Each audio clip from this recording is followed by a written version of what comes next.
Bonsoir, bienvenue sur la chaîne du Sorcerer.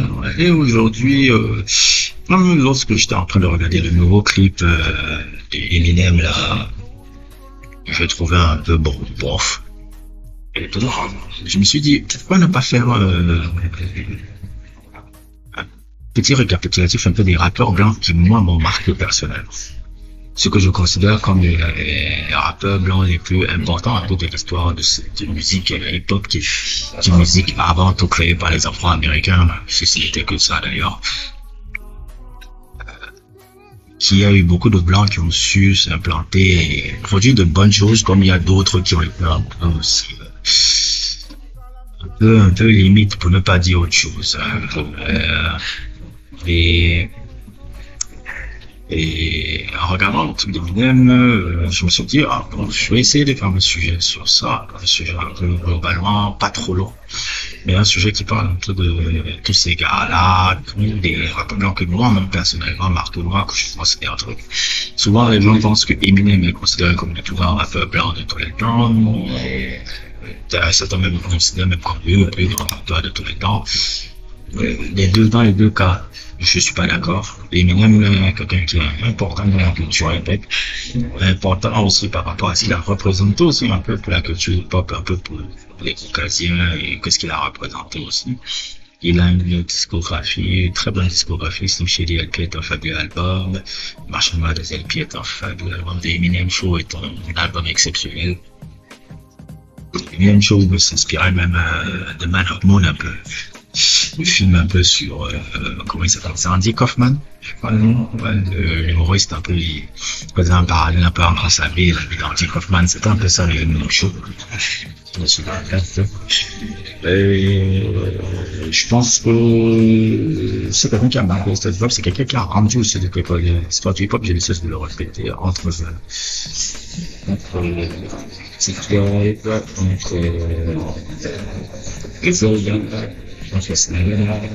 l'entraînement, ça va donner à Chez aussi une émission dans son radio chez les Faux.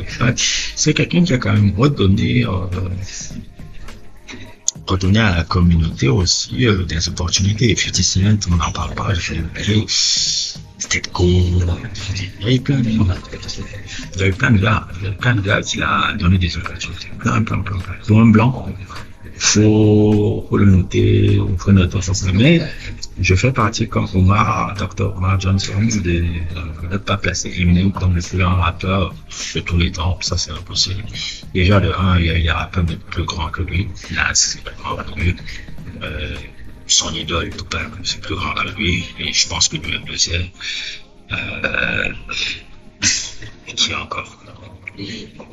Tatikin, c'est plus grand que lui. Rakim, c'est plus grand que lui. Gucci, c'est plus grand que lui. Tout ça, c'est plus grand que lui, quoi. Ça, c'est largement plus que lui, hein. Mais il a sa place non négligeable dans l'histoire. On ne peut pas l'oublier. Il est important dans l'histoire de cette musique. Mais, personnellement, le rappeur blanc, il n'est pas celui qui m'a le plus marqué. Je respecte, j'apprécie la discographie qu'il a donnée, l'impact qu'il a eu, parce qu'il a un impact monumental. Mais concrètement, c'est pas parmi les rappeurs qui m'ont le plus marqué. Donc ça va me permettre de faire pas forcément un classement, mais une énumération un peu de rappeurs qui m'ont le plus marqué, de couleur blanche, un peu dans la culture hip-hop. Et je m'exclurai aussi là, les rappeurs un peu qui viennent de France, parce que la France, c'est le deuxième importateur du hip-hop.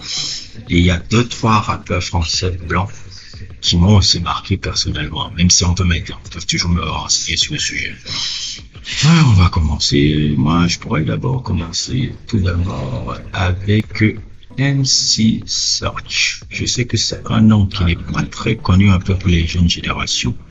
MC Serch est un mec qui, au début des années 80, des années 90, avait son groupe là, Third Base, avec MC Serch, Pete Nice et T.O.G. Ce sont des mecs qui ont marqué l'histoire du hip-hop, notamment la première album de Cactus. Cactus est l'un des plus grands albums de tous les temps. l'un des plus albums, génial, tout là-bas. Avec des productions de Principal, de Bomb Squad, des productions aussi de MC Serge et autres, tout. Ouais, un peu la petite gouverne, un peu. MC Serge, c'est celui qui a permis à The de pouvoir sortir son premier album Illumatic. Il a été la production exécutive un peu d'Illumatic du premier album de Nas. C'est quelqu'un que je pense, je dirais que c'est lui qui l'a découvert, hein. Donc, il est parmi les gars qui ont vraiment lancé la carrière de Nas. C'est grâce à lui que Nas Illumatic a pu être là. C'est un mec important aussi de l'histoire du hip-hop. On en parle beaucoup maintenant parce que sincèrement, il est un peu d'une certaine génération. Mais Thug Life, Cactus Album, ça c'est quelque chose que je vous conseillerais énormément. Pour les gens qui sont un peu très fanatiques un peu de la Golden Age de l'histoire du hip-hop, MC Serge, pour moi, c'est un des personnages les plus importants du hip-hop et un des rappeurs les blancs les plus intéressants de l'histoire. Je pourrais dire d'abord lui. Non, je pourrais, après lui, je pourrais parler d'un gars qui se prodige des battles. C'est pas la première fois que je l'évoque, déjà. Heidi est un mec excessivement important dans la sphère underground du hip-hop dans la fin des années 90. Un prodige, quelqu'un qui à l'âge de 16 ans, 17 ans, arrivait déjà à faire des battles, était champion de battle à cette époque-là, les battles de hip-hop qu'il faisait et autres, il était déjà une légende. Parfois, ça allait très jeune âge. Très jeune âge. Quelqu'un qui marquait qui marquait beaucoup les gens. Maintenant, c'est vrai que son problème, c'était un peu les problèmes psychiatriques qu'il avait, même s'il avait un peu des métaphores qui allaient très loin. Un de ses premiers albums qui je le considère comme un classique avec justement le producteur qu'il avait formé, la Idea Abilities, qui était un excellent producteur, qui avait des productions qui arrivaient là entre psychédélique hip-hop, et autres, tout, forcément, chef-d'œuvre. Et même le dernier qu'ils ont sorti, la Balle de Truth, qui était excellent, excessivement excellent. Qui est sorti, je crois, après sa mort, hein. Je sais pas si c'est sorti après ou avant sa mort, du tout. Heidi est un incroyable MC. Moi-même, j'ai même envie de le dire. Tu me parles de Heidi et Eminem, je dis, Eminem n'a aucune chance de Heidi. Ça, c'est une conviction que j'ai par rapport à ça. C'est un mec que je voulais mettre dans mon classement. Top 10, mais je voulais pas mettre trop de white, trop de gars alternatifs aussi dans mon classement des top 10 des plus grands. Dans mon top 50, là, dans le hip-hop, c'est 50 ce que j'avais fait là. Je voulais pas mettre trop de gars comme ça. Mais Heidi, c'est un incroyable. Si vous n'avez jamais suivi Flashball, je vous conseille. Puis, je pourrais dire encore Slug de Atmosphère. Je pense que Slug de Atmosphère aussi, c'est quelqu'un qui a été très important dans le hip-hop indépendant des années 90. Ils ont fait les années 90 et 2000.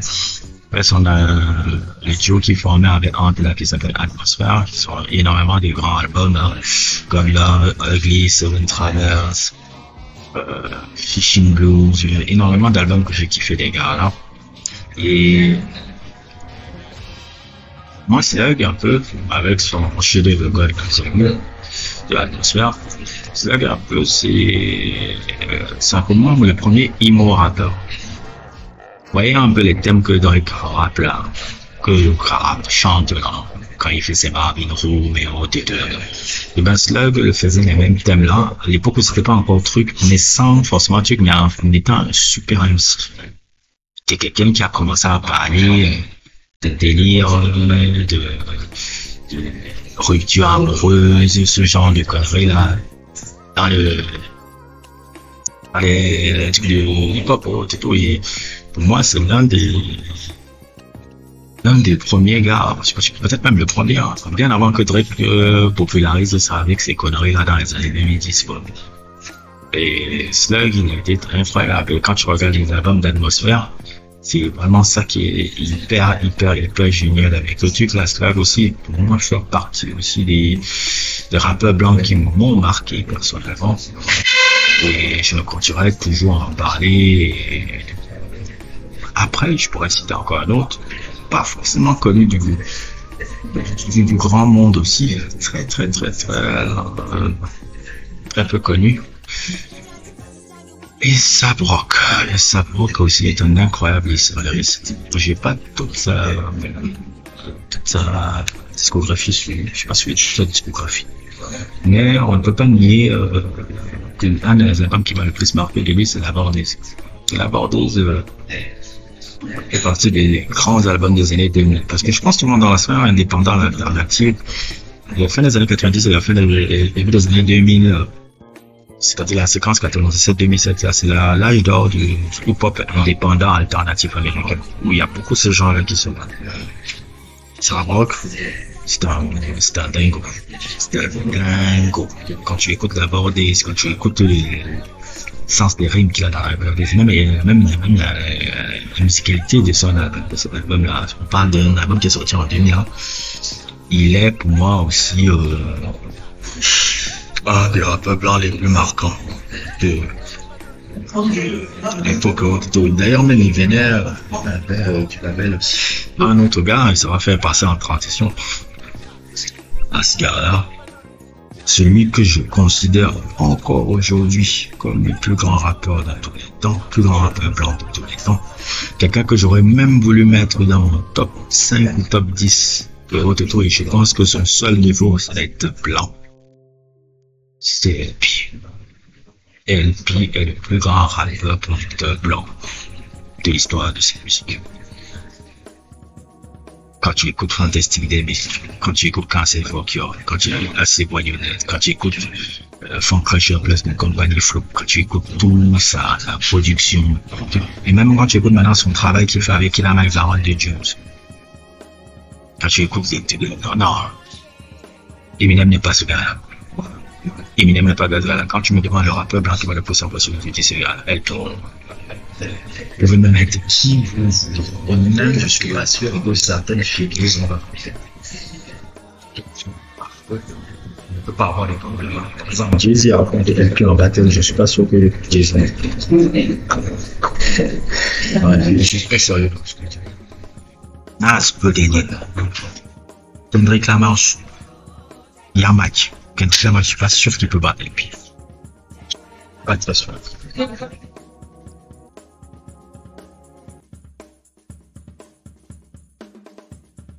Les fois, c'est le physique, côté blanc là qui compte, c'est tout. Et s'il n'y avait pas ça, il serait le top 5 de tous les temps. Incroyable, incroyable, incroyable, incroyable. Producteur MC de tous les temps. Incroyable. Jusqu'à aujourd'hui, il fait partie toujours de mon. Je le considère toujours comme un rappeur blanc et tout. Il y en a encore quelque chose que je dois essayer.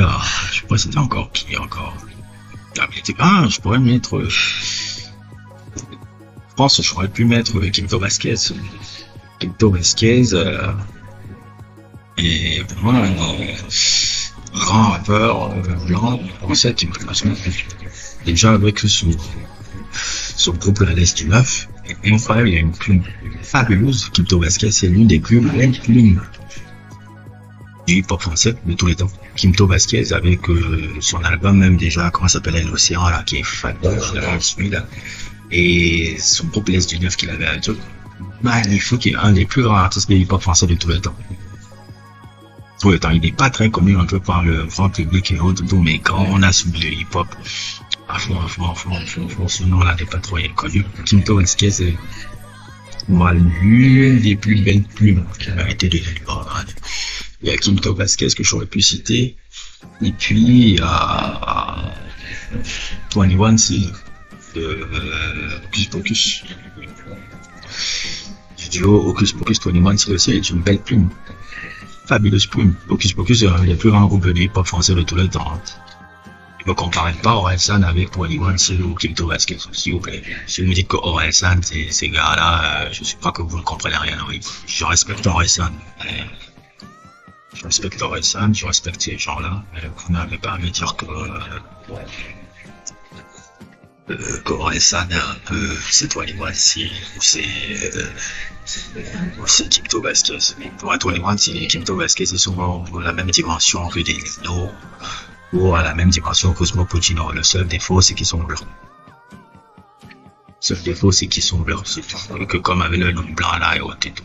Par exemple, moi, Quinto Vasquez est plus truc à Akhenaton.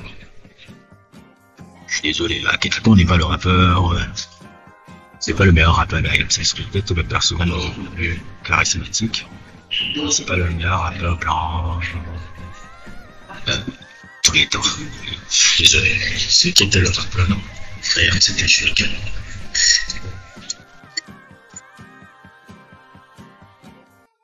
C'était pas Akhenaton.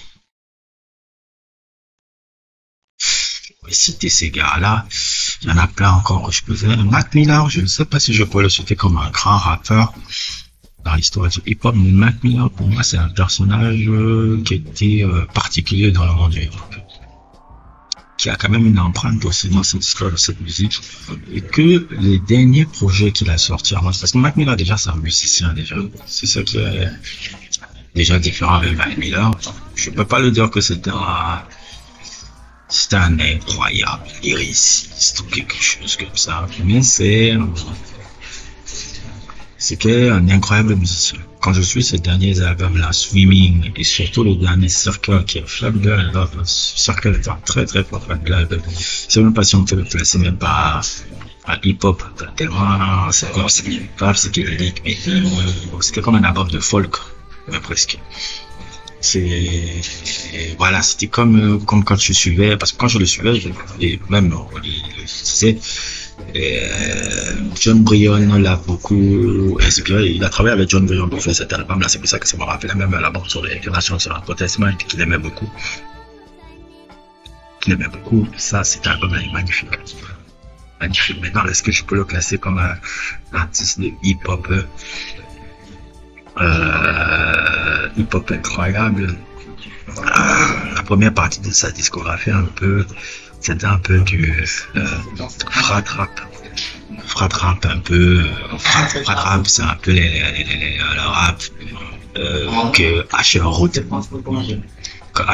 un peu créé là, les gens qui rappent un peu, mais sur les peuveries de collège, les trucs comme ça là. C'était un peu ça Mac Miller au début, mais à la fin de sa carrière, la fin de sa vie, il a commencé à aller vers une direction qui me plaisait plus, et son dernier album là, fabuleux album. Maintenant, est-ce que je peux le classer parmi les plus grands artistes de hip-hop blancs de tous les temps? Je pense comme quelqu'un d'important. Parce que c'était pas forcément un grand rappeur par le titre, mais un incroyable musicien. Un incroyable musicien, un incroyable artiste. C'est comme ça que je vois. C'est pour ça que je vois quand même aussi le citer.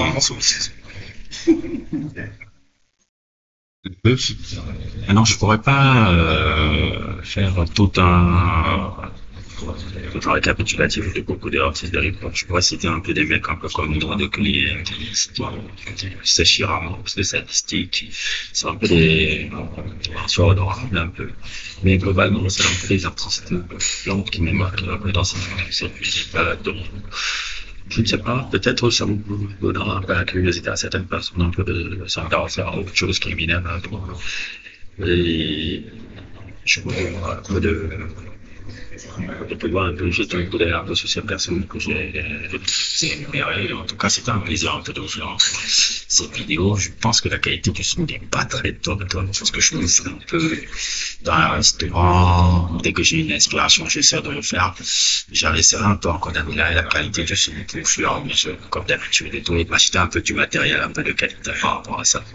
Bref, n'hésitez pas à liker, n'hésitez pas à vous abonner, et pas plus pour des trucs.